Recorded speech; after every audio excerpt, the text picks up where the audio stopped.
What is going on, everyone? This is Drew Code Sports Talk, and I am your host, Andrew Wright. And over in his living room is my co-host, Cody Johnson. Cody. What is going on, everybody? How's it going? We are back with a brand new episode, and this one is a bit different than what we normally do, I guess, Drew, if I can sum that up correctly. All I know is exactly how this episode is titled. The sports world has been wilding out recently, so we're going to be trying to dive into as much of it as possible. But before we get started, please do not forget to subscribe to our YouTube channel and the podcast, available, of course, wherever you get your podcasts at. And follow us on social media, Facebook, Twitter, Instagram, TikTok at Drew Code Sports Talk. And especially on TikTok, we've been a little bit more active on there. And recently, Drew has come across a little bit of controversy from his most recent Power 5 rankings. Well, it has changed a little bit, so. Oh, okay, great. Let's see if he has succumbed to the pressure of the audience, or if he just said, screw it, I'm going to put whoever I want in the top 5. There's so much in me that almost just did it out of spite to just keep the Dodgers where they were. Uh-huh. But with the way they've been playing the last 10 games, I did have to move them down. Okay, great. Well, we'll address that in this episode. But I guess it's time to get started. Drew, man, what's going on? How's your day? It was good. I was just home. My daughter's last day of school was today, so I officially have a 4th grader, which, I mean, crazy. That right? sounds crazy, yeah. And I was telling my daughter, I was like, "You're an upper grader now." And as I was saying it, I was like, "Oh my God, I'm getting so emotional." I was like, "They're gonna call lower graders, and they're not gonna get you. It's not gonna be you. You don't even have to listen." And she was like, "Okay, Dad, that's cool." I was like, "Okay, it's just me. I'm the only one who's thinking that. Sorry." Yeah. So. Yeah, but unfortunately, my daughter has to move schools next year, so yeah, she's having a rough time with that. But luckily, she already has a friend date tomorrow. Okay. So that'll be nice. That'll be fun for her. And I was kind of hoping. I was like, oh well. I was telling my wife, I was like, well, maybe Yaya will watch, my son. And then I'll have Cody play hooky, and we can go golfing. And she was like, no, Yaya's gonna probably come over to the house because we're doing a yard sale on Saturday. So yeah. I was like, dang it, I really want to go play golf right now. And she was like, I know, but so I was actually gonna call you and be like, hey man, we should, but that got nixed pretty quickly. So unfortunately. Yeah, well, I don't think I would have been able to anyways, because as I told you, we just found out Haley has strep, and so yeah. I would have been confined to this home to begin with, so I don't think it would have happened. But and Haley's summer break has started like a week early, so she's going at it. And then Han has one more day. He's going to go tomorrow on the last day, which is weird because I can barely get that kid out the door to go to a normal day. And on the last day of school, when I'm like, you can just stay home, it's not a big deal. He's like, no, I'll go. Yeah, he's like, absolutely not. Yeah, it's like, oh, now you want to go? And so after tomorrow, I will officially have a senior. So that one that's crazy. That was a hard pill to swallow. He'll be a senior. It won't hit you until he starts doing like senior pictures, and then all of a sudden he's getting ready for we got to do the invitations. And you got to think about, okay, are we going to do a party? With Han, you never know. Maybe is he going to graduate? Okay, straight up. That has been like the question mark for at least 2 straight years. Is he going to make it? We hope so. Hopefully we see him walk. If we don't, maybe we'll see him walk to the high school during the summer and then graduate. That's what. Hey, I'm no shame here. I had to do summer school to finish my senior year because I didn't always go to school all the time. Well, okay, so I told you this, and so Han started high school during COVID, so his freshman year they didn't go to campus. Yeah, and so I think he failed a class or 2 his freshman year, so he had to do summer school, and they were doing summer school in person, so he would go, and it was good because he was actually getting some friend interaction and stuff, and he liked it. And I always joke that summer school was daycare for him because I'd have to drop him off at 8 a.m. and I have to come back and pick him up at 12:30, and that's in the middle of my work day. So anytime I go and leave the office, I go, okay, guys, I got to go pick up my son from daycare. And some of them actually thought he was like a little kid and didn't realize that a high schooler. So when I would go and I would pick him up, he would tell me about his day, which was fine. And then he would say, Dad, I really like summer school. It's really fun. I go, hey, son, I'm glad that you like summer school, but let's not forget why you ended up here is because you failed classes. This isn't the goal. We don't strive to go to summer school. We strive to have the summer off. we aim a little higher. Yeah. So I was just laughing that like, man, your bar is so low. He'd be telling me about summer school. I'm like, dude, don't forget why you ended up here in the first place. Let's not forget that. So kids, man, they say the darndest things. Remember that show? Anyway, we're not going to go into that right now. Which show? Back in our childhood? Kids say the darndest things. You don't remember that show? Yeah. I think it was ironically with Bill Cosby. He shouldn't have had that show. Hindsight's always 2020, right? All right. We're going on a tangent here. Well, thank you guys so much for joining us. We do appreciate you guys taking time out of your day to listen to us. So we do thank you, and we do appreciate that. So as Cody kind of brought up, there has been a lot of things that are going on in the sports world. So I wanted to start with the biggest story, at least here in America. Well, even then, I'm not even sure. But this one has been it's been a big doozy because it really is leaving a lot of people scratching their head, and that's the LIV PGA agree to merge. So they're coming to an agreement where they're going to now have one golf set up again. And, it's kind of funny because LIV became a organization. Sorry, my dog is drinking his water right now. Anyway, PGA or LIV became an organization because PGA was not paying the wages that some of the players wanted to. And to be honest, they had a really legitimate argument here is that they, like Phil Mickelson, Tiger Woods, Rory McIlroy, like a lot of those guys were able to kind of just like pick and choose when they show up. And, they got paid the big bucks. But guys like Brooks Koepka, who are up-and-comers but really haven't proven anything just quite yet, or, Jordan Spieth, who had a moment or two here and there, and then he kind of was starting to tail off a little bit. He still wasn't being, front and center and getting all the money that they probably deserved and should have gotten. And it's funny because Phil Mickelson has been saying this for years. He's been a big advocate that, like, listen, the PGA needs to pay more. Mm-hmm. It's taxing on our bodies just going out there and golf. And listen, you and I, we've golfed before. Mm-hmm. We golfed an 18-hole tournament for the very first time. And the day after, we were like, I'm a little sore, man. Like, right. And these guys sometimes are doing this like every weekend at some points, mm-hmm. like, and maybe they get a weekend off and then they go back and they travel a lot for these tournaments. So, LIV said, hey, we're going to give you money and you're welcome to join us. And, people flipped out because they're like, well, it's big oil. It's the Saudis.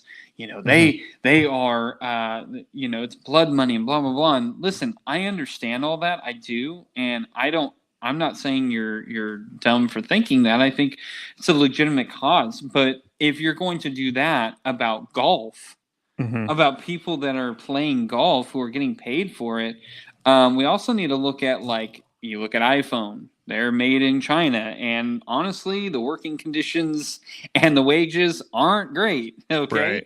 You look at, God, I mean, you can pinpoint literally anything.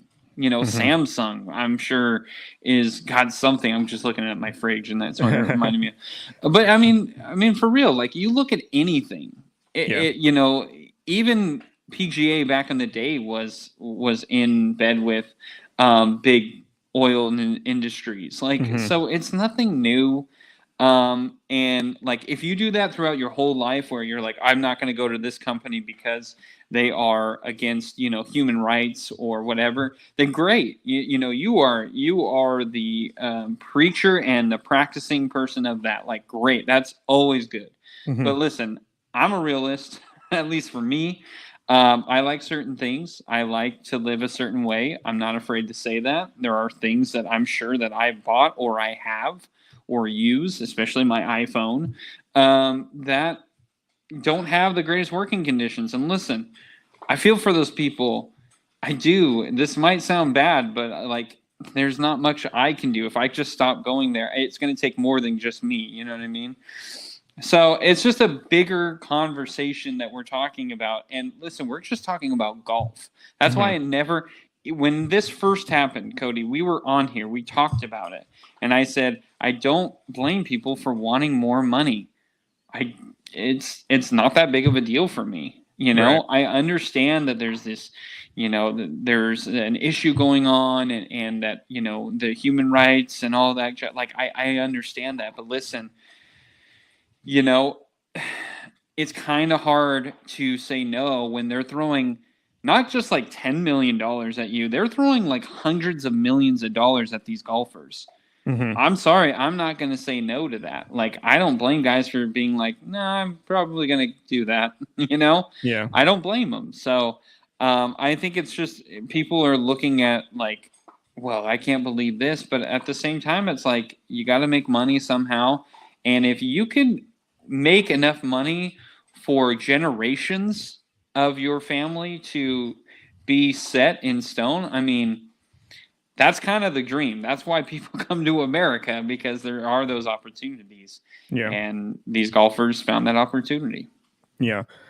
I think one of the things that makes this a little bit more polarizing is that the PGA was against LIV for a while when LIV was first formed. Then they signed a couple of, I'd say, up and coming, somewhat big name PGA players. And I remember the PGA Tour itself had a big stance on if you are affiliated with LIV, you're not to be invited or compete in any of the PGA tours, which is why LIV then created their own tours.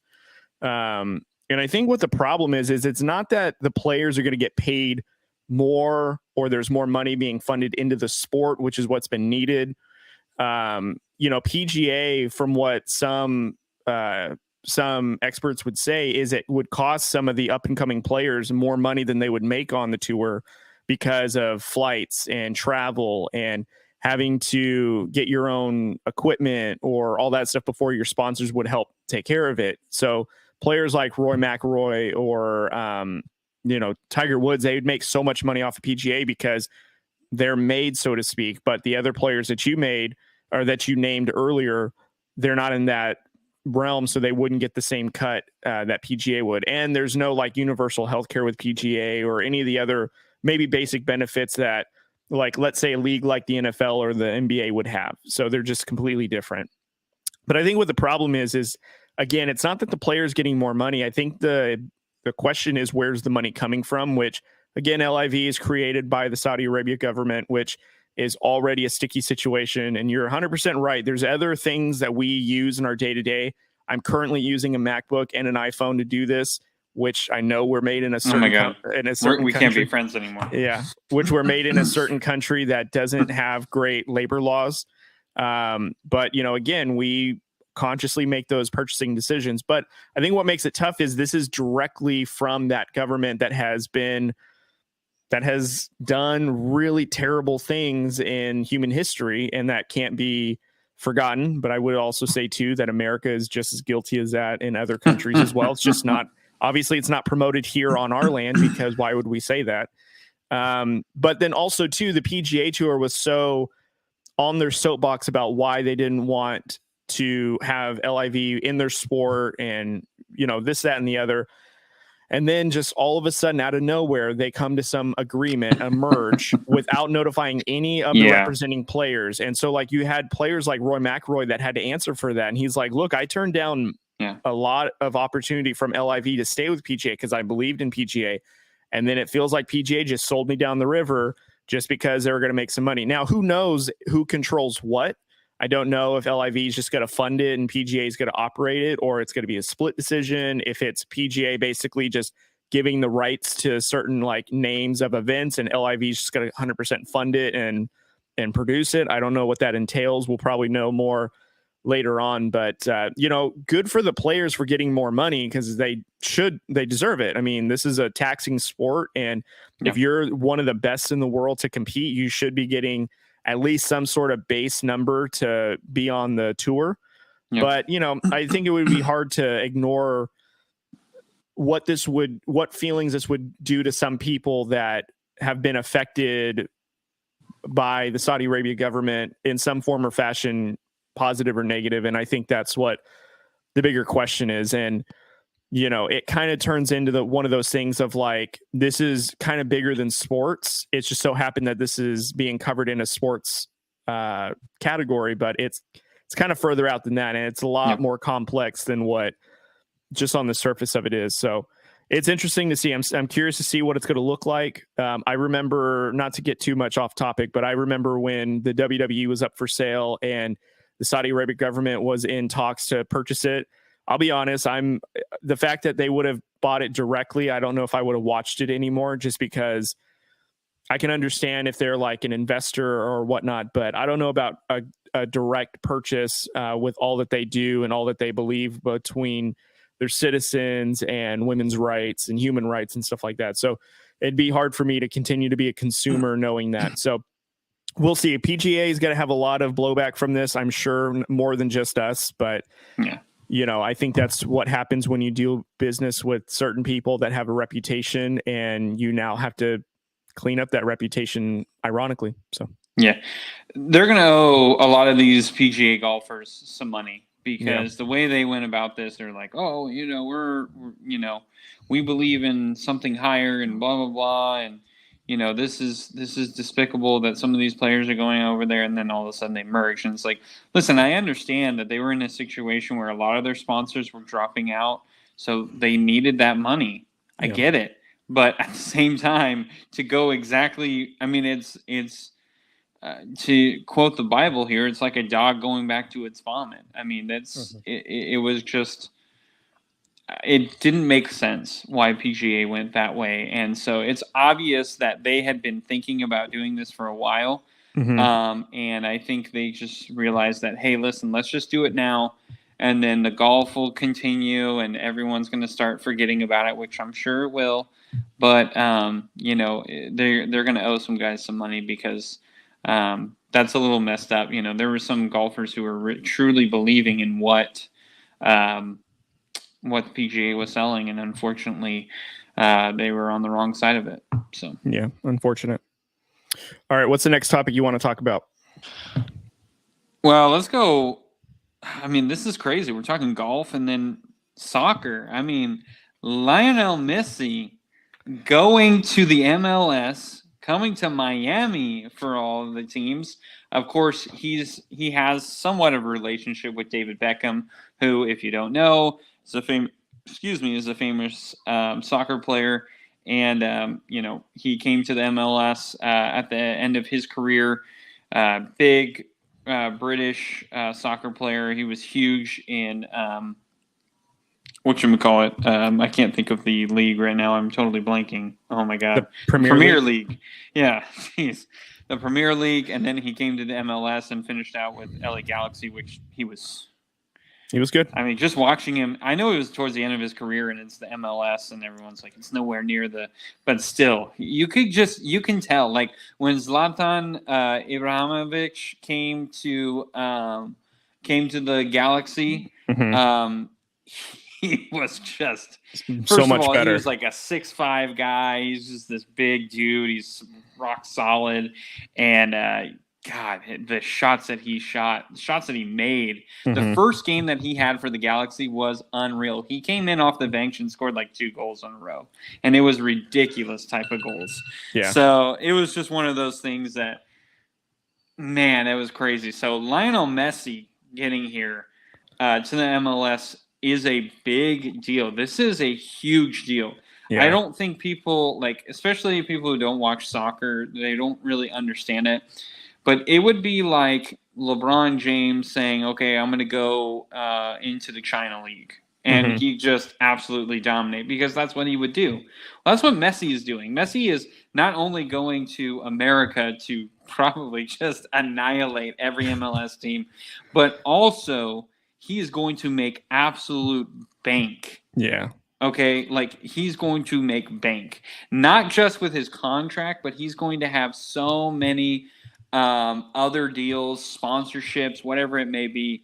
Lionel Messi is going to have a hell of a time in America because he is going to be, I don't know the best way to describe it, but filthy rich. He is going to be absolutely filthy rich. And, kudos to him, man. I think this is actually a really smart move. I know a lot of people knock the MLS. In my opinion, I believe the MLS has gotten a lot better. Mhm. It used to be LA Galaxy and pretty much no one else. And then the Seattle Sounders got, Clint Dempsey and who else did they have? They had another guy, I can't think of his name right now. And so then they were starting to kind of rival Galaxy, and then they started expanding with their teams, and now they're kind of starting to now you're starting to see the level playing field a little bit. So, the MLS has come a long way. They're obviously going to make a lot of money, but honestly, I got to be honest with you, Cody. Mhm. I know the MLS is on Apple Plus, and Okay. I was talking to my wife, and I was like, I kind of want to watch it. Like, I kind of want to. If I have to pay for it, I might be willing to because I want to see Messi. Like, Messi is our generation's Pele. Like, that's how incredible this guy is. So Yeah. He's arguably, every time I hear any sort of soccer debate, it's always either Messi or Ronaldo. But Messi, I guess, has the championships, or he has one of them, I think, and Ronaldo doesn't, if I'm not mistaken.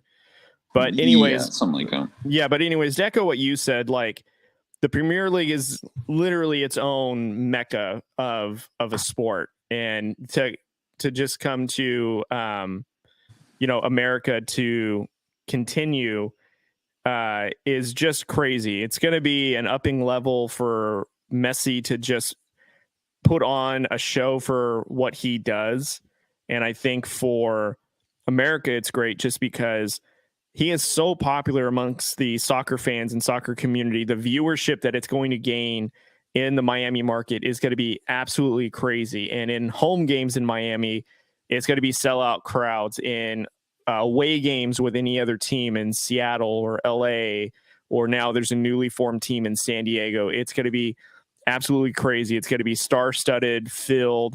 There's going to be several new audience members being introduced to the MLS, and it's going to help pump more money into that league to help grow it even further. And that might even open up the doors for other Premier Soccer League players to make the jump to MLS to make some extra money from in America, and also be the face of franchises, because now Messi is now the face of MLS, and he probably hasn't even stepped one foot on the soccer field in America. He's probably yet. Still in Argentina. Yeah, he probably is. He's probably waiting at the airport right now, and he's already the best player in MLS history, which is insane. So like I said, the amount of viewership that's going to be gained from around the world following him, the American viewership, all those that are willing to travel now to go watch a soccer game that may not be a fan of soccer, but how often are you going to see a legend like Messi in a soccer uniform on American soil? It's going to be absolutely crazy. And I think it's really good for the league. Again, I'm not a huge soccer fan. I didn't grow up playing soccer or watching it. I mean, other than the World Cup when it comes on, I may watch a couple of games, don't really understand what's going on other than I can tell when there's a winner and a loser. That's pretty much it. And now that I've gotten into Ted Lasso, I kind of know a little bit, but I still don't know anything about it. So this will be kind of cool to see if it comes on now. And I am an Apple TV subscriber. So now when I see, Miami on, I'm going to watch it now because I want to see Messi, because rather than go watch the Premier League, which we don't get here, we're now going to be able to watch it regularly during the season. So. Yeah, to echo kind of what you were saying too was, it's going to bring new viewership. And the one thing that I can relate to it was, I don't remember what year it was, but it was Landon Donovan was coming with the LA Galaxy to play here in Fresno. Yeah. And it was an exhibition game.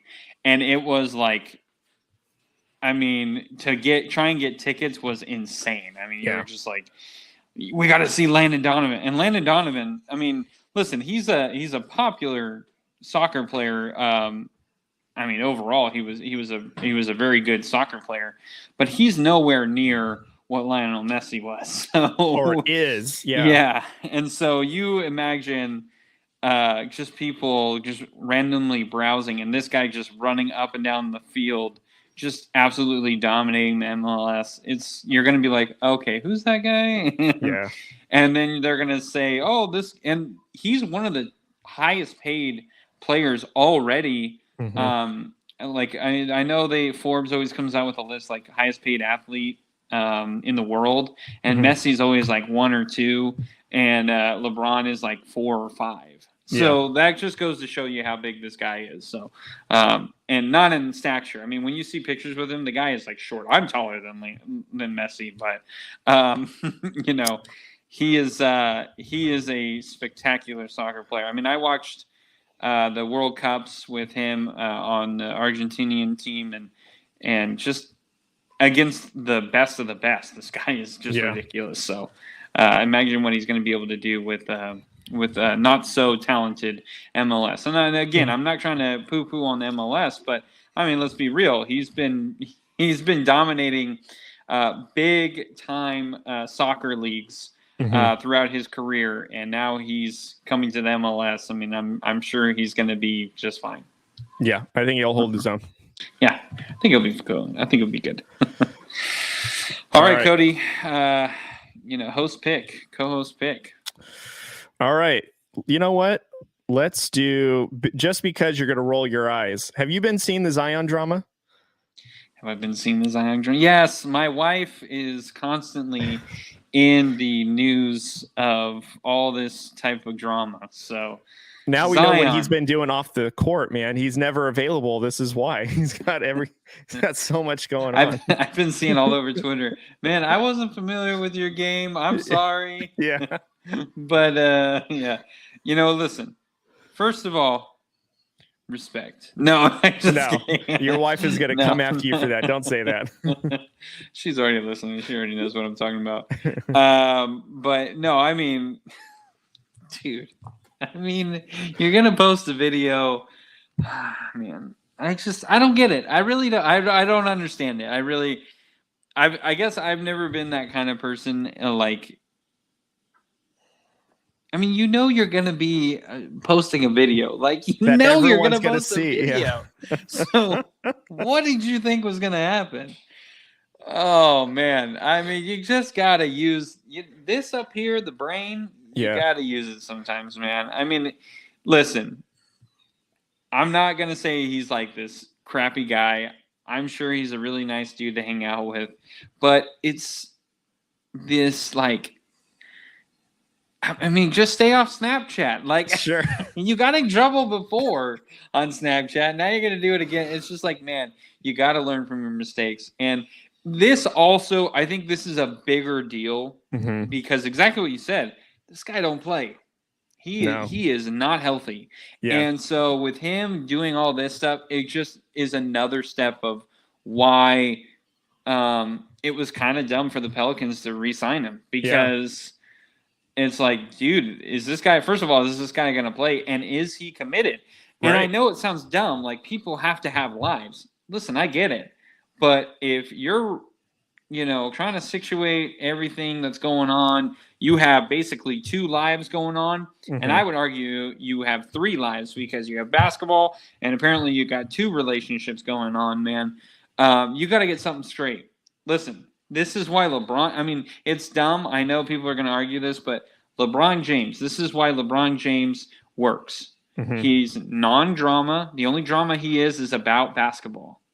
Okay? Yeah. The only drama he had was his decision. And everyone was like, I can't believe LeBron. Listen, that's good. At least it's basketball, Steph Curry, the drama that he has is basketball. Okay, and sometimes there are these conspiracy theorists who think, Steph Curry is cheating on something. Okay, maybe there's that, but you know what? There's always going to be stories about that. Yeah. There's always going to be stories about that. And was it a big story when when all these people were telling Curry? It kind of wasn't, to be honest. Now with all the Zion stuff, it kind of shows you that is he committed? And I think it's a viable question. I think it's a realistic question, and I think it's a fair question because again, like you said, this is a big thing. He isn't available ever. He missed the whole rest of the season. And they were talking like he was going to miss like 2 months. Mm-hmm. And then he missed 4 and 5 months. Mm-hmm. And you're like, good God, is this guy ever going to play again? He just signed a deal. So this is very concerning. Listen, the story in itself, whatever. I mean, yeah. I'm not trying to be a moralist, but I mean, I don't really understand why that, like, you got to think of that stuff, man. Yeah. Like, you can't be that dumb. But I'm sure he wasn't thinking about it. I'm sure he was just like, oh, he wasn't thinking. He wasn't thinking. Yeah. But moral of the story is don't cheat on your partner. Don't do it. It's just always going to get messy. If you think you're having those thoughts, maybe you need to have a more realistic conversation with yourself. Like, okay, am I in this relationship? Not just cheat, because you're going to hurt people. You could ruin your life just because you made one bad decision.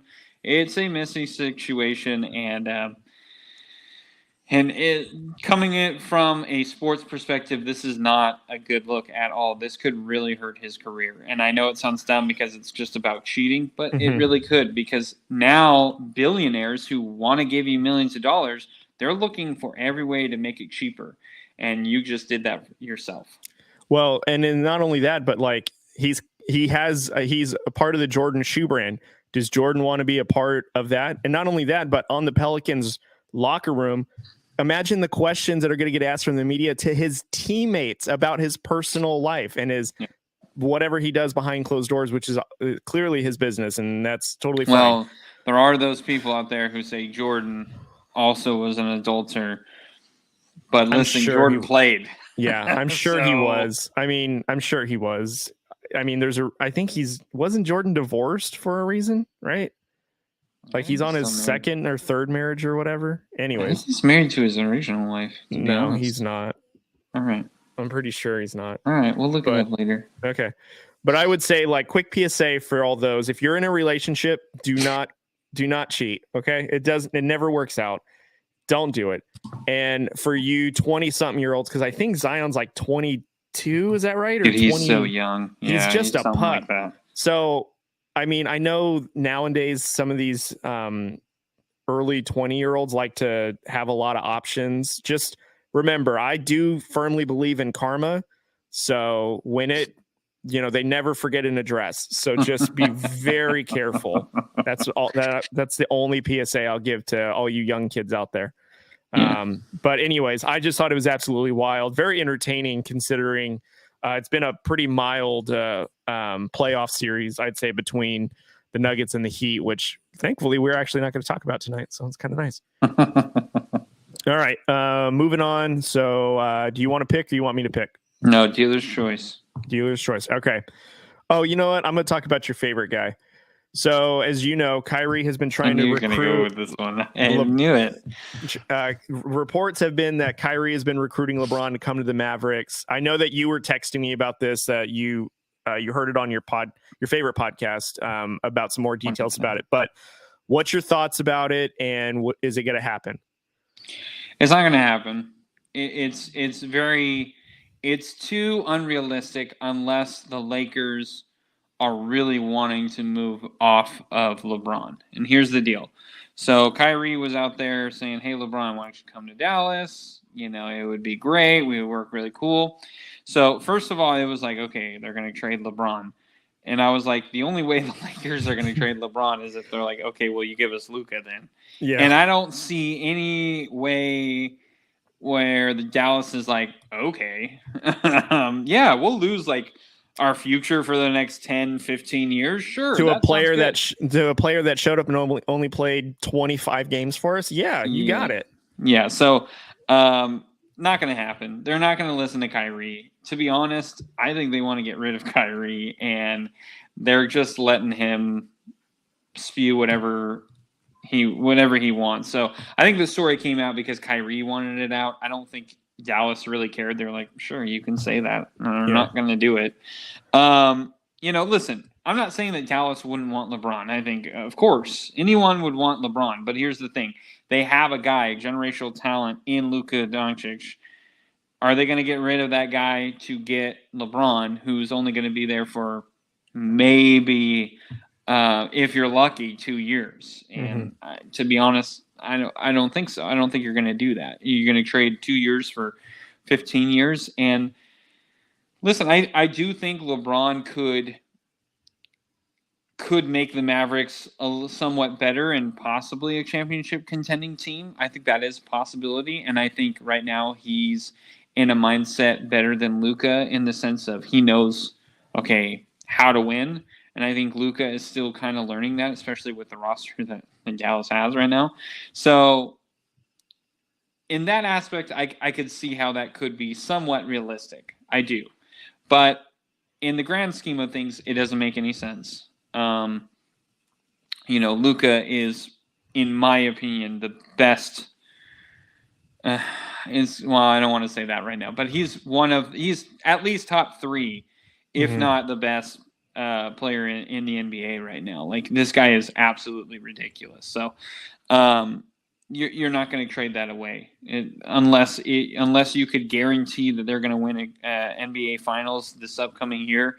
You're not going to do it. The other thing that I saw is, okay, well, the Lakers aren't going to trade him. There's no way that LeBron is, unless they can get Luka. So that's not happening.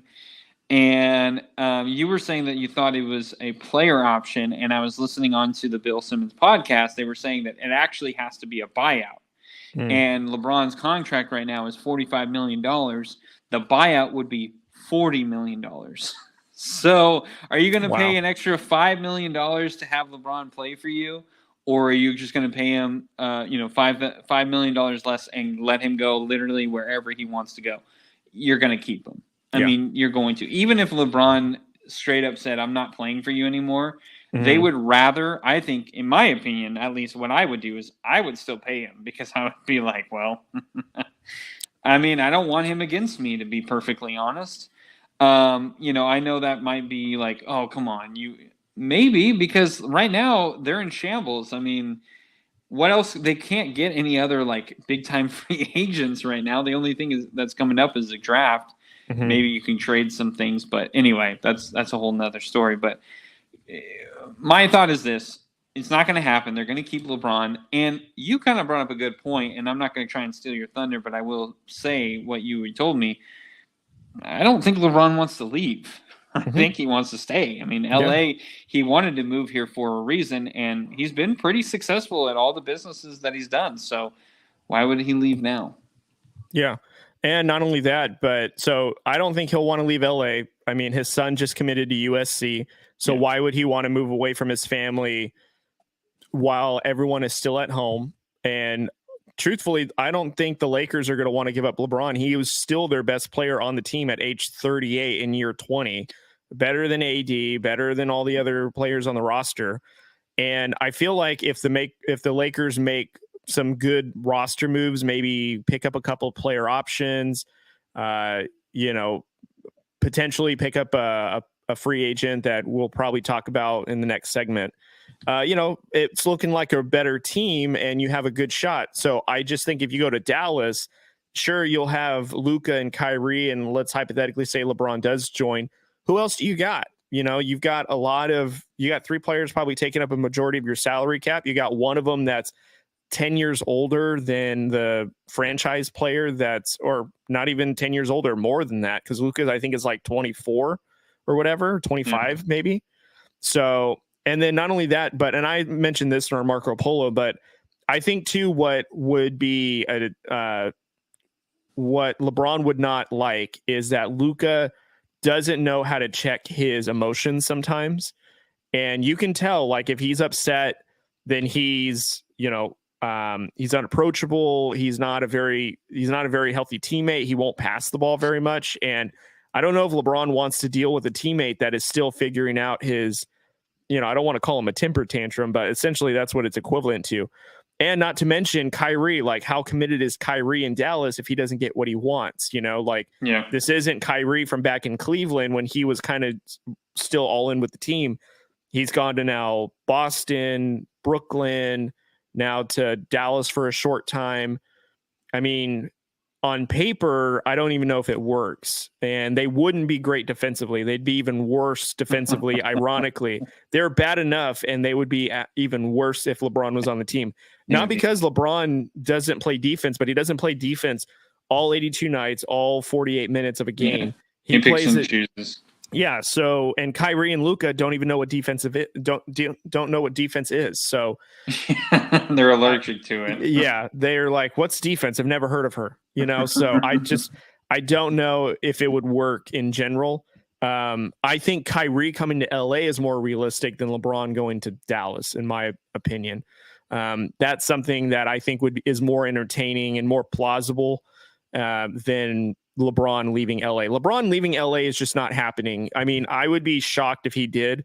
The only teams I see that would actually work, it's really only one team, and that would be Golden State. Golden State is the only team I see that maybe could steal LeBron James if they put together the right trade package to the Lakers, matching up salary caps. Because LeBron would still stay in California. He can still live down in LA and just, end up commuting into the Bay Area when he has to. He's with Draymond, who's a part of the same company that he's, an athlete signed to as their agency. So, I think that would be the only team that would make sense all around, and then that LeBron would be willing to leave LA for. But other than that, LeBron's not leaving. He's going to retire a Laker one way or the other. So, yeah, I'm with you. I just don't think it's all that realistic. And like you said, the defense would be horrible.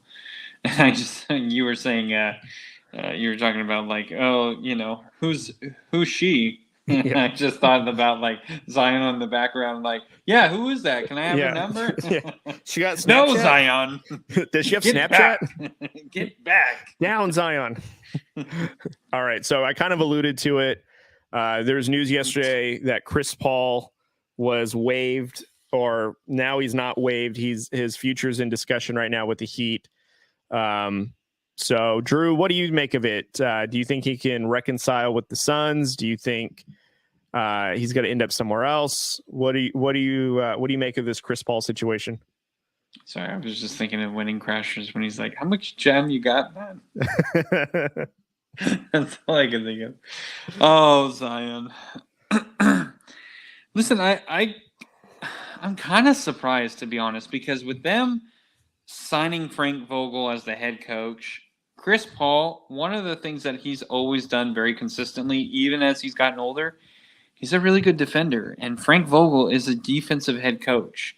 And I kind of thought this was a better fit for Chris Paul than it was with Monty Williams. So I'm a little surprised. I understand it. I did think that this was a possibility. But then when I saw Frank Vogel, I was like, oh, hey, maybe. But listen, it makes sense. It sounds like they want to keep Kevin Durant. It sounds like they want to obviously keep Devin Booker. So someone's got to go. And they just signed DeAndre Ayton last summer. It was last year. So the odd man out is Chris Paul, unfortunately. Here's the thing. I would love to see Chris Paul with the Lakers, just saying that right now, here and there. At the same time, I'm not sure how it would work with the Lakers because Chris Paul does need the ball majority of the time. He wants to facilitate. But him and AD would work wonders.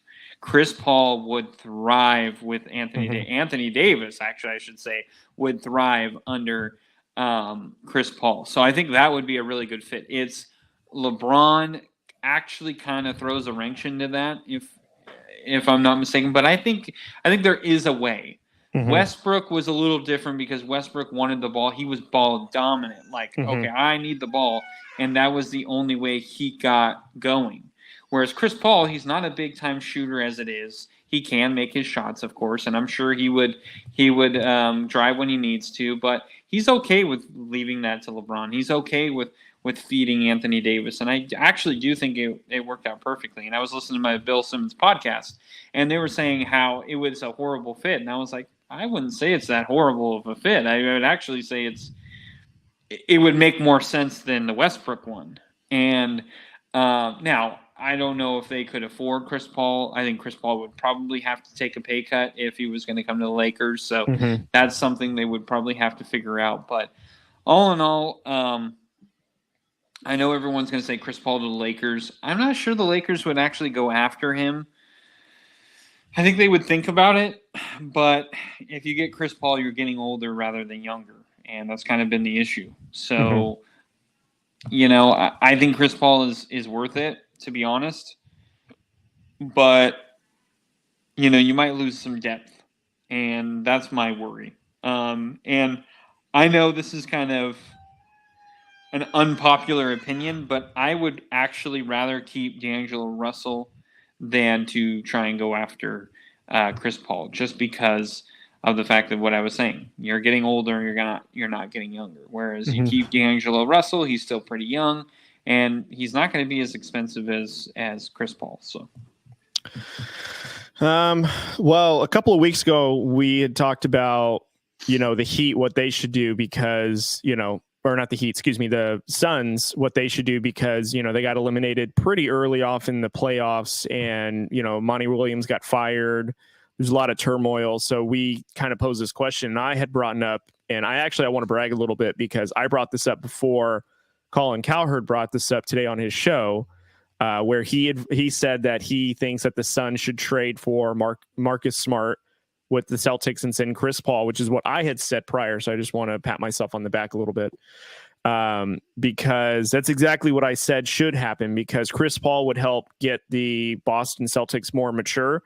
And yes, you are getting a little older on that side of it, but he is a floor general. He will get them organized. It's not on Jason Tatum anymore to be, the guy. He could be the number one scoring option, but he doesn't have to be like the outright leader.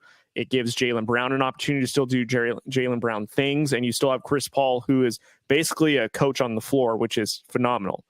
Now, will that happen? I don't know, because I don't know if Boston Celtics want to get rid of Marcus Smart because he is pretty pivotal in their defense. But, if the Suns give the right asking price, it'd be hard pressed not to entertain it. But, if the Suns do end up waiving Chris Paul, and I think then that means obviously he can sign anywhere he wants. As a Lakers fan, I'd love that. So the reason why I would like that is because I know we would get older on the point guard spot, but LeBron and Chris Paul are best friends. They've played together on Team USA during the Redeem team. Chris Paul is a savant on the basketball court, and having a LeBron and Chris Paul combination, I think, would be great. I do think that, Chris Paul coming in and being, the third person on the big three for, LeBron and AD, what I think it'll do is I think it'll actually make this team great because of the pick and roll action that Chris Paul and AD can do. I think it'll give LeBron James an opportunity to take longer, rest time on the bench to conserve his minutes a little bit, because Chris Paul can help lead the team on the floor. But I would also say, too, is the reason why I wouldn't want to keep D'Angelo Russell from what his performance was in the playoffs is because he was so hot and cold, and just on the mere fact of we got to make roster changes to help the team in an elimination game, we were worried about telling him because it might hurt his feelings. I can't have a player on my team that's afraid to have his feelings hurt to make the right decision for a team. And I think Chris Paul would obviously want to win now, and he would hold some of these guys accountable. I think if the Lakers can get Chris Paul on a very friendly, deal, we can then re-sign Austin Reeves. We might be able to pick up Malik Beasley or, keep some of the other players that were great role players for us. And I would also say the Lakers should keep Dennis Schroeder, which would help. He could be, a guy that has the heavier minutes if we want to preserve Chris Paul and make sure that he doesn't run himself injured. So I think it'll work on a couple of different fronts. I know that the Lakers would get older. There's that concern, but I think that this would be what the Lakers envisioned when they brought in Westbrook.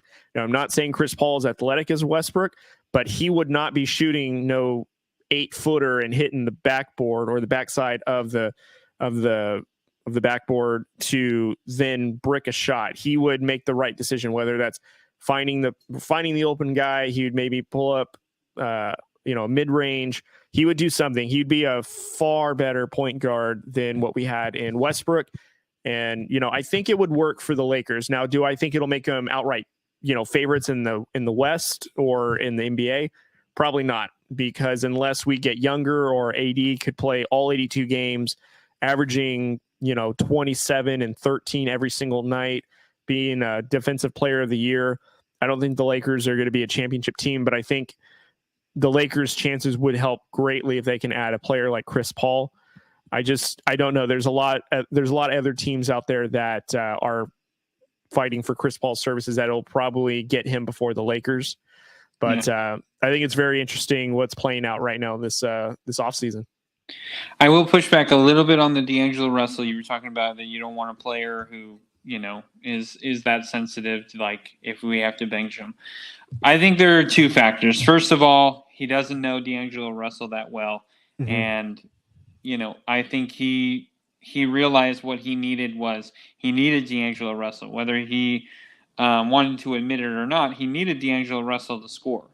So what is the surest way that you can show confidence in a player that you don't really know, that you haven't worked with for very long, and you're in a game where you kind of have to win? The best way is you just got to keep playing him. And I think that's what he ended up doing. He was like, hey, listen, I'm showing my belief in you.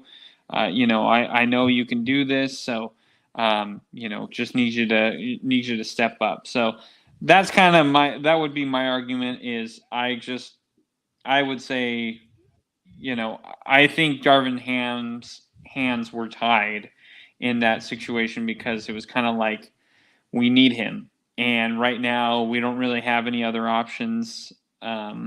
And we have to keep him shooting because he's very important when he is making the shots. So, I kind of back up Darvin Ham's decision on that. I understand what you're saying. Like, listen, if you can't handle it, then you need to go, but I don't think it was that. I think it was more Darvin Ham was like, listen, we got we don't have another option right now. We have to keep playing him and we need his shooting right now.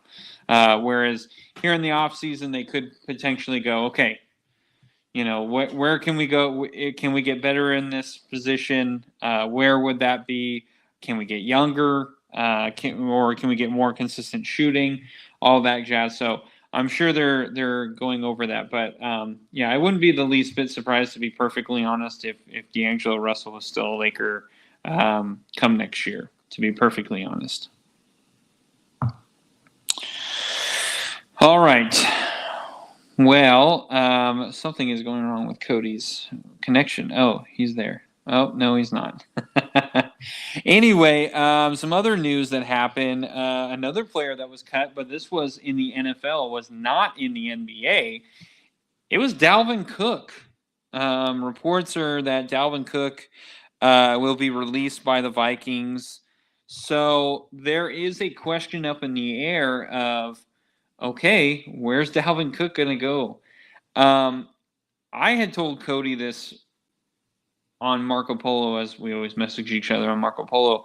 I was actually kind of surprised that the Vikings are willing and able to let go of Dalvin Cook. I am a big Dalvin Cook, I guess truther would be the best way to describe it. I think he's a tremendous player.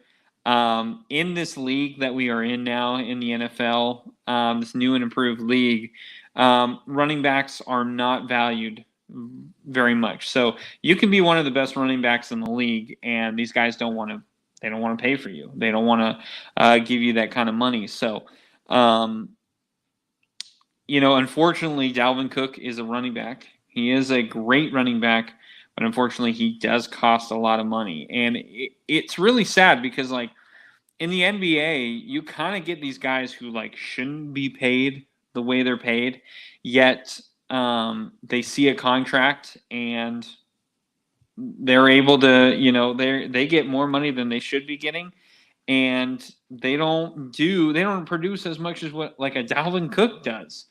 So I'm very sad to see Dalvin Cook leave the Minnesota Vikings, but listen, this is, like I said, this is the new NFL that we live in now. Alexander Madison is more than capable of handling the load, and I'm sure they're going to have. I think they have another running back. I can't think of it. I don't have the roster in front of me, but I think they have another running back too who actually was doing really well behind them. They should be okay, but I'm a little surprised to see Dalvin Cook go. Where I actually wouldn't be surprised to see him go, because I'm not going to take yours because I already know who you were thinking because we already talked about it. But I'm kind of thinking kind of Eagles. I think would be an interesting fit. Mm-hmm. I also kind of think like the Kansas City Chiefs, which kind of makes me sad, but that would be a really good one because they would use him a lot more in the passing game where he's decent at. Uh-huh. But they have other guys that they can use, so he would be able to rest pretty well. Yeah. He's not going to have the load that he had in Minnesota, so that would be another fit. And depending on how this Charger thing goes with Austin Eckler, I could see him. Maybe the Chargers making a play on him. The team that really needs to go after him, that I think would actually benefit from him, I don't know. Again, it would depend on how much Dalvin Cook is willing to take.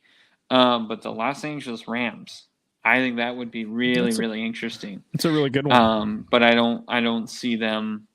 I just don't see them having the money for it. To be honest, I don't. Even on a veteran deal, I mean that's doing a disservice to Dalvin Cook, and I don't think he's willing to take that less. But we'll see. Yeah. Well, I did mention in our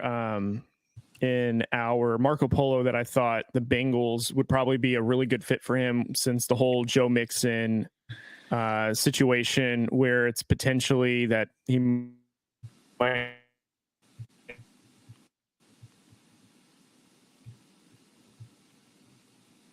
not re-sign with the Bengals. I am hearing is, Baltimore might be one that might be an interesting move, especially with all the weapons that are going on over there.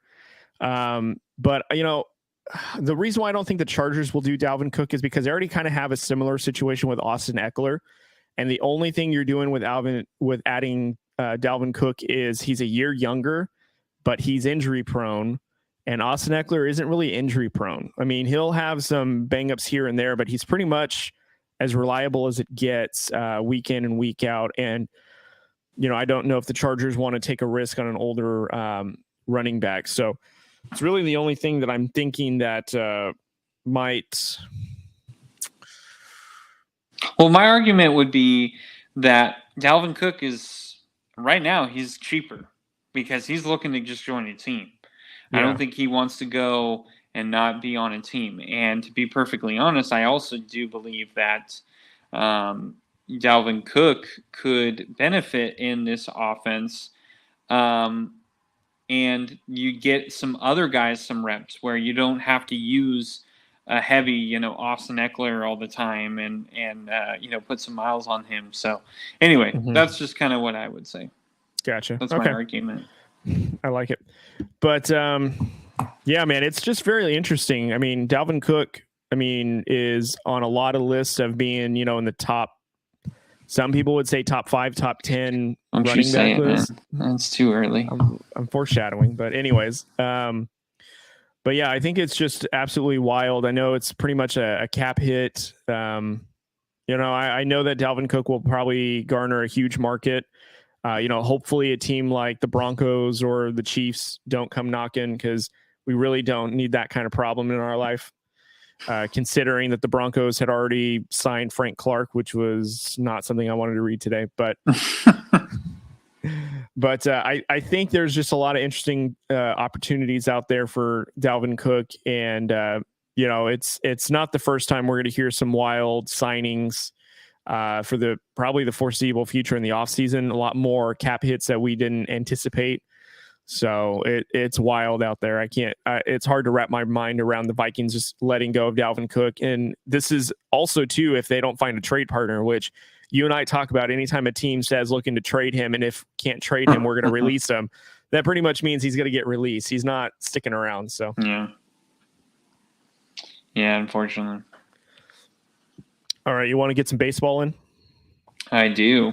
All right, so we did a power rankings on Sunday. So what's your way I said that, I was like, why did I say it like that? I do. I do. Okay. All right, so give us your updated top 5 power ranking. Okay, it has changed significantly. Now, I'm going to say this. No one's going to believe me, but whatever. It's not because of all the pushback. It is how I really, truly felt. But it's kind of hard to ignore that the Dodgers are kind of in a major slump right now. Last 10 games, they're 4-6. They were one of the higher run differential. Now they're pretty low. They're at a plus 58. I mean, it's not terrible. I mean, plus 58 is still good. But it's nowhere near where they were earlier in this year. So they're starting to kind of slump down a little bit. The Giants are kind of hanging around the Dodgers now, which is kind of sad. I mean, I hate that. And right now, the Diamondbacks are in first in the NL West. So I have the Dodgers at 2. I will say they have dropped down significantly. So I'll say that. Okay. So I know a lot of people want to be like, I can't believe you had the Dodgers over the Rangers. Well, listen, at that time, I still felt good. And there was a comment that you had sent me. And listen, it's a valid comment. Listen, this is all my opinion. So great. You disagree with me. That's fine.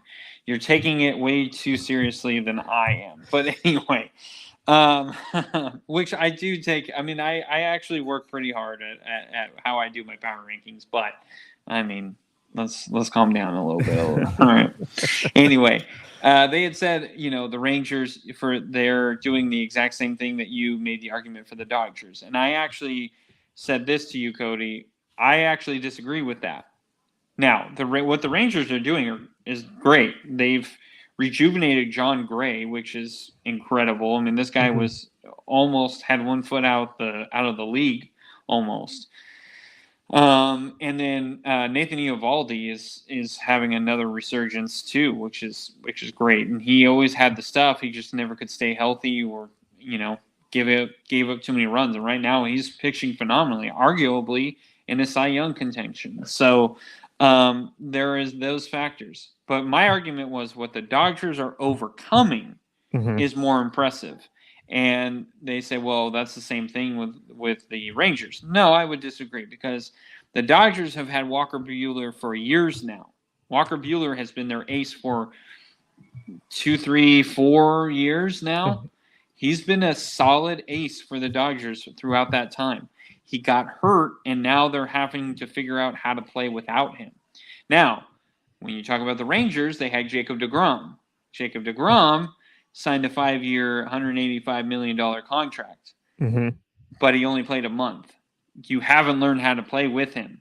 He's just been the picture, And so to me, it was more so the Dodgers are trying to figure out and have figured out how to play without their ace, whereas where the Rangers are overcoming a 5-year, $185 million contract that now looks almost like, well, this is kind of what you get for paying that much for a guy who gets hurt all the time. But I do feel bad for him because it looked like he was coming back. I was telling you, I have him on fantasy, and they were like, he's got a bullpen session. He was up to 75 pitches. And you're like, oh, he's coming back.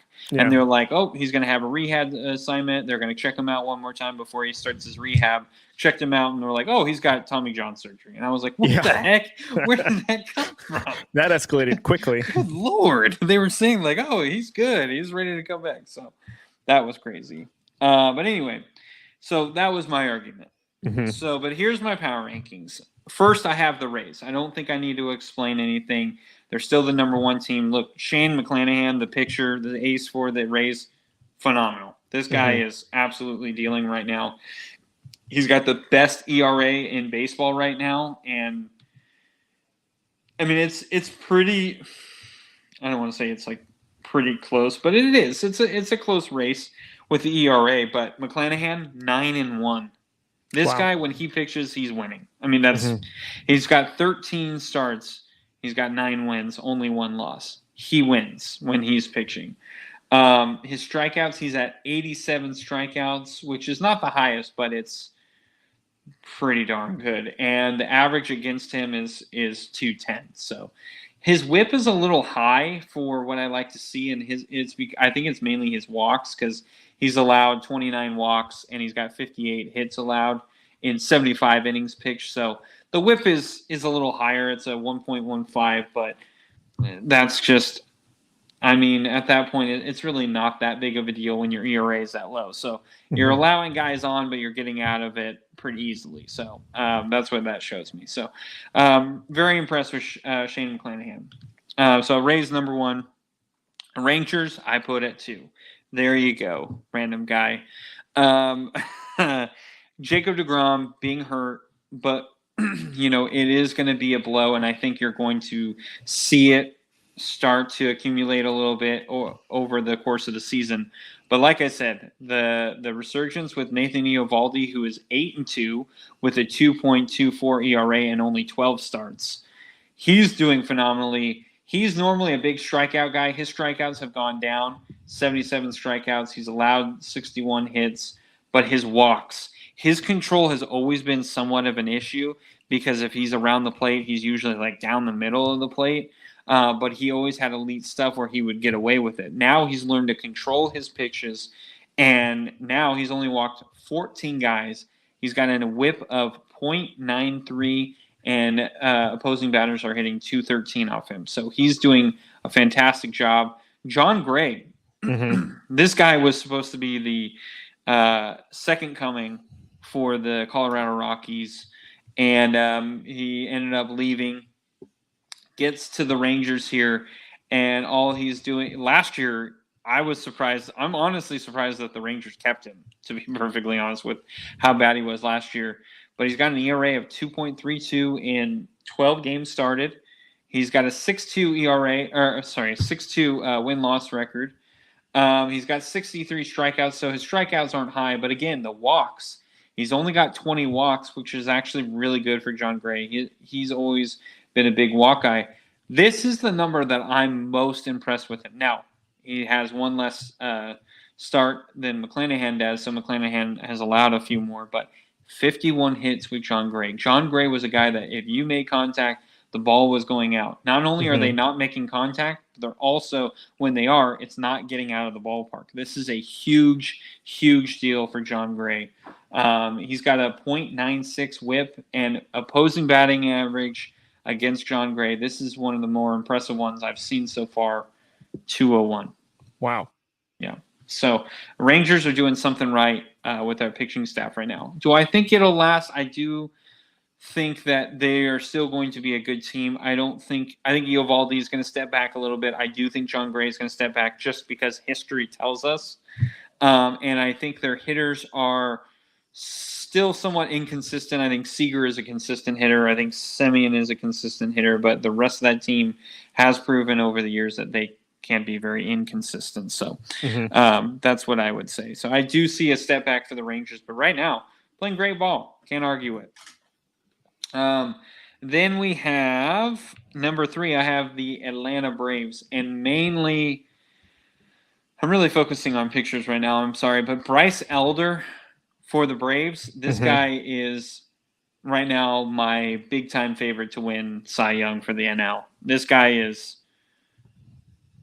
amazing. I mean, he just every time he's pitching, he's striking out like it just seems like he's just striking out a ton of guys. But also he's just getting the outs. I mean, he has 12 starts. He's only win record is 4-0, but the Braves had a really slow start. So I'm going to attribute it to that. But he's pitched in 71.23 innings. He's allowed 61 hits. He has 21 walks, 64 strikeouts. He's got a 1.14 WHIP and a opposing batting average of 232. So it's not the best like I was giving the other numbers, but Bryce Elder has been an ace where he shouldn't have been an ace. I forget the other kid that they have. I think it's Strider. That guy has been. Good Lord, that guy's been strikeouts. I mean, he's striking out 9 guys every game. I mean, it's ridiculous. So their pitching is starting to really get in that groove, like I was talking about last week. And then, like I said, Ronald Acuna, he's playing like an MVP, NL MVP level right now, and he could potentially be the first 40-40 guy that we've seen. So the Braves have a lot going for them right now. So at number 4, I have the New York Yankees. Okay. I still have them up pretty high because, like I said, I still trust the Yankees over the Orioles, which is kind of sad because last year in the postseason, I was like, I don't trust the Yankees. But listen, they just signed Carlos Rodon to a big contract, and we haven't seen him. He hasn't played. But, Garrett Cole has been phenomenal still. His ERA is not. Well, his ERA is 2.82. I mean, it's not bad.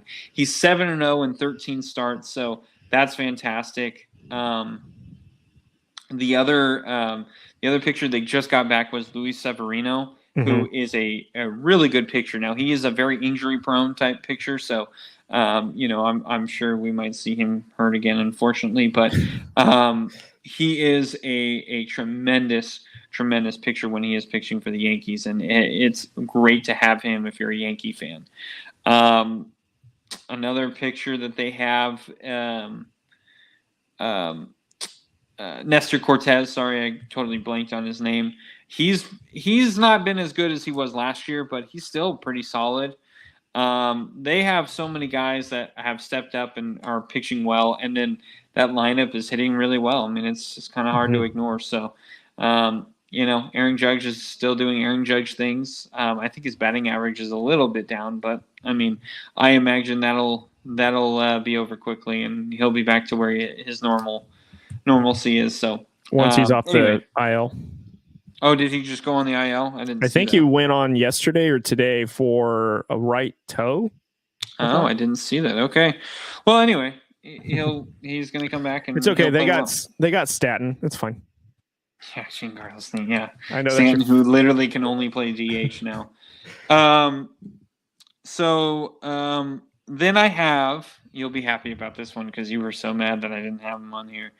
Baltimore Orioles at 5. I have to put the Orioles. Listen, this is what I'm saying is I do like the Dodgers, and I would probably have them 6, and I know that's big controversy. Oh, my God, how could you have them 6 over the Diamondbacks? Listen, I just trust the Dodgers more than the Diamondbacks right now. The Diamondbacks are playing great ball.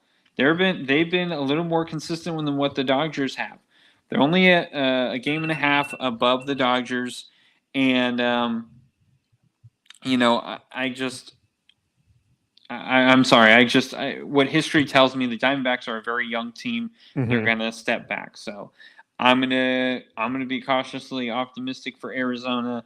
It's not that I hate you. I mean, I'm not a fan of you, of course, but, and I'd much rather you guys succeed than the Dodgers. But at the same time, it's just I have to be realistic in my view. So Orioles are at 5 for me. This is a very young team, but this team is playing really well. And listen, they don't strike out a ton. They really don't. And they're always playing hard. I can't tell you how important, especially as a Giants fan, can't tell you how important it is to have a catcher who is so consistent, who is playing almost every day. When Buster Posey was young and he was playing like literally every day for the Giants, it was like one less thing that you had to worry about. Like you what the guy is going to do day in and day out, and that's Adley Rutschman. I mean, this guy is just spectacular.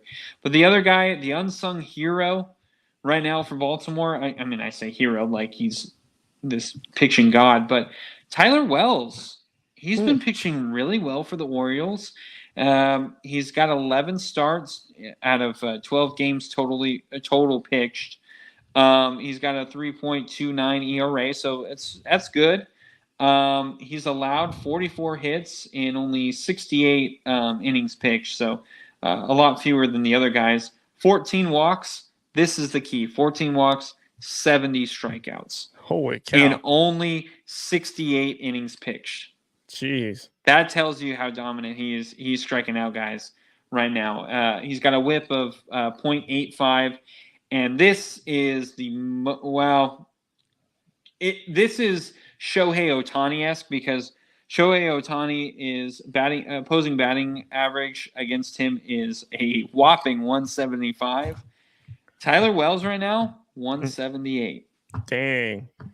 So he's not only striking guys out, but also when these guys are putting the ball in play, it's not really going very far. Yeah. So, very impressed with this Tyler Wells. Do I see him making a step back? Probably. I could see him, moving on back a little bit, but this is impressive for the Orioles right now. They have a legit team. All right, give it to me one more time, 1 through 5. So number 1, I have the Tampa Bay Rays. Number 2, I have the Texas Rangers. That's for you, random guy. Number 3, I have the Atlanta Braves. Number 4, I have the New York Yankees. And number 5, I have the Baltimore Orioles. So quick question on the same video. There was somebody that asked your thoughts about the Marlins season. Oh, that's true. They did say that, yeah. What about the Marlins? Listen, Marlins are... I will give you 5 minutes of Miami Marlins. Let's get into this. The Miami Marlins are slowly doing something that I don't think a lot of people thought they could do. I think a lot of people looked at the Marlins as still a rebuilding team, which, granted, I could see how you would think that. But them keeping Luis Ariz, and it's funny because like Jazz Chisholm is supposed to be like their guy, but they're kind of winning despite him, and he's been hurt a lot too. Brian De La Cruz has been actually really, really impressive for the Marlins. I'm not really impressed with his glove that much, but his bat, he's hitting .299, 8 home runs, 33 ribbies. He's only got 3 stolen bases, which I do think he should be stealing a little bit more. But I think they're trying to, pump the brakes on the stolen bases. They don't want guys to get hurt. Jorge Soler, I've been a huge fan of Jorge Soler for a long time. I think every time you're like, who should I get? And I see Soler up there, I always bring up Soler. Soler is this big-time power hitter. He's going to be around 240, 250 batting average. But listen, you get guys who hit, like, in your example, Patrick Wisdom, who this guy is a guy who could potentially hit 35 home runs, but probably will hit 215. So you add, about almost 40 more points to that, you get Jorge Soler.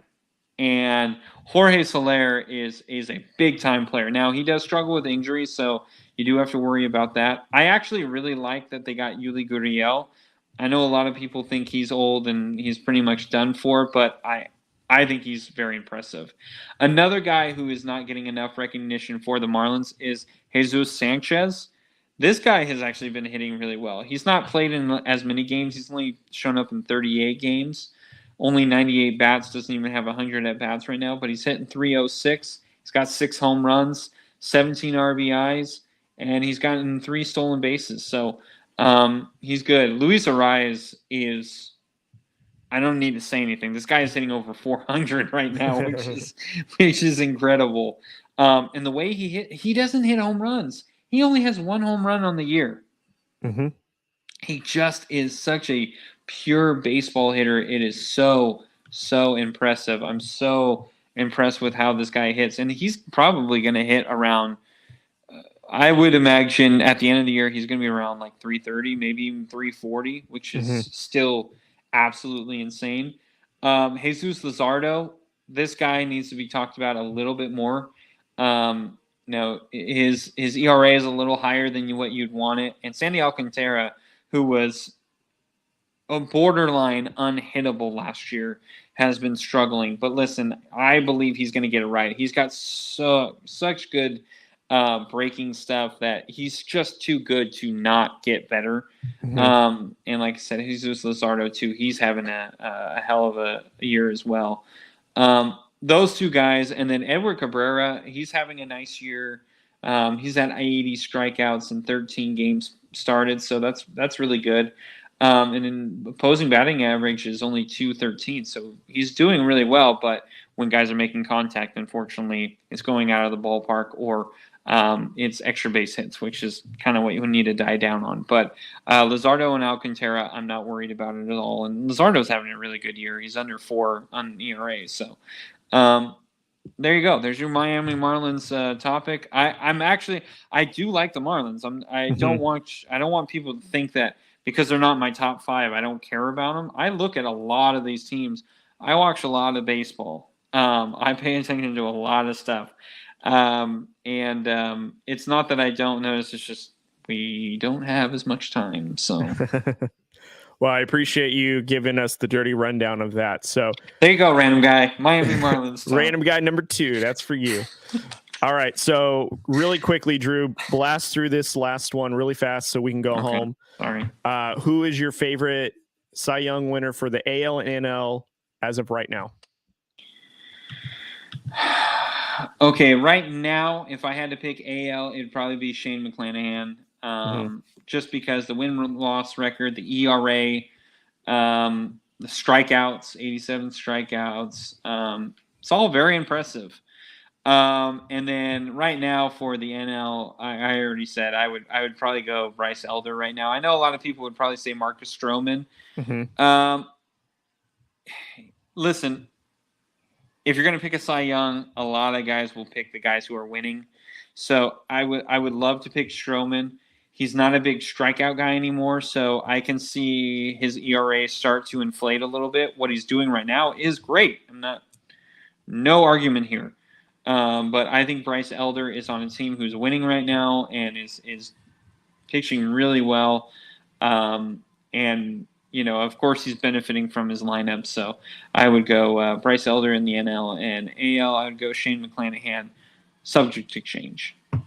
Yeah, I was going to say there's probably a Garrett Cole sighting in there, maybe even a Kevin Gausman in the AL. Yeah, I could give you my top 5. I don't have a particular order. I'm just saying right now, I would probably go Shane McClanahan and Bryce Elder. Nice. I appreciate it. All right, Drew, bring us home.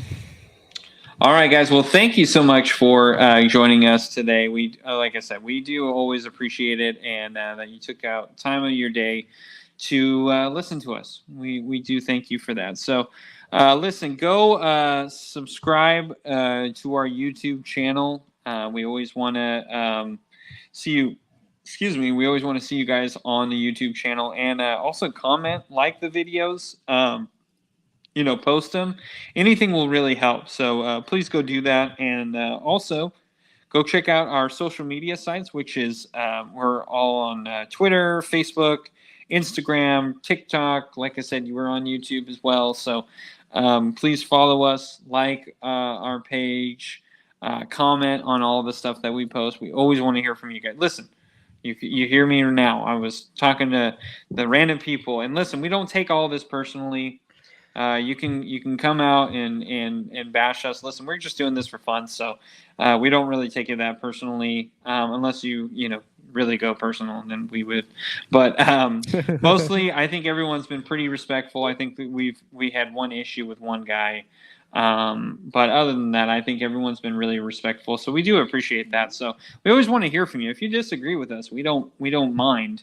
If you make a really good point, I think we're usually pretty good and good enough to say it on here and be like, you know what, I didn't think of that. We usually tell you where our mindset was. So I think we've been pretty respectful about it as well. So if you wanna go at us, feel free. Just please, we ask that you be respectful, and that's all. That's all we can ask for. So. But also go subscribe onto our all the major podcasts. We are on Apple Podcast, iHeart, and Spotify. So please go follow us, and then also leave us a rate and review. If it's a 5-star, please let us know what you enjoy about our show. That way we can continue to do it. If it is a 1-star, please let us know what you don't like so we can get better at it, because that's all we want to do is we want to get better. And we want people to listen. So thank you for that. Also, big shout out to SeatGeek, FNX Fit, and Fanatics, big sponsors of ours.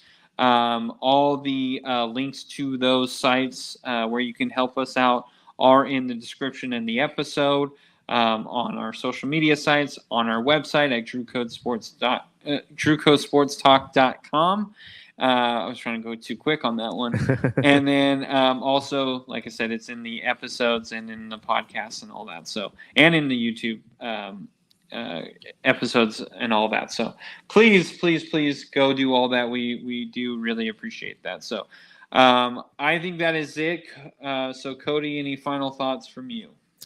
Just a quick housekeeping note. If anyone listens to us on Spotify, usually on the Spotify page, if you scroll down or listening to the current episode, I usually will put a poll or a question on there that you guys are more than welcome to answer or respond or give your feedback on. And if we can get enough of them, I'd love to talk to them on the show.